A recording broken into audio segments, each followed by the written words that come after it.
Hello everybody, welcome to E Prime. I am Daydran. Fast rising dancehall artist Amanyea displays versatility with the release of her latest single Deeper. Known for infusing different genres such as Afrobeats, reggaeton, jazz and Brazilian funk, the artist is now widening her love for South African sound, Amapiano, with her new single.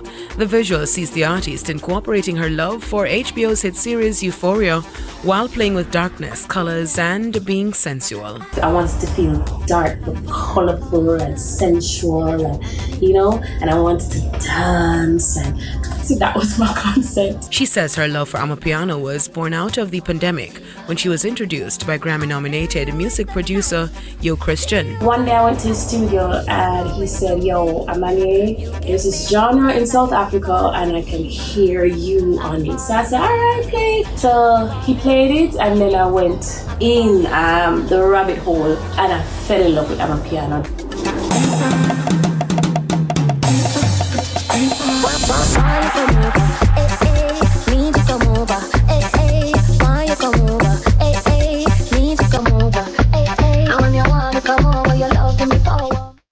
Celine Dion's health continues to deteriorate following her diagnosis of incurable stiff person syndrome. According to a revelation made by the singer's sister, the Grammy-winning artist no longer has control over her muscles. Speaking with a Canadian-French publication, Dion's sister says what pains her is that she's always been disciplined, always worked hard, and their mother always told Dion that you're gonna do it well, you're gonna do it properly. Earlier this year, the recording artist cancelled all the dates for a Courage World Tour through to 2024 due to the diagnosis. Dion's sister shared that Celine has hopes of returning to the stage. That's it for E Prime this evening. I am Daydran. Thank you for watching.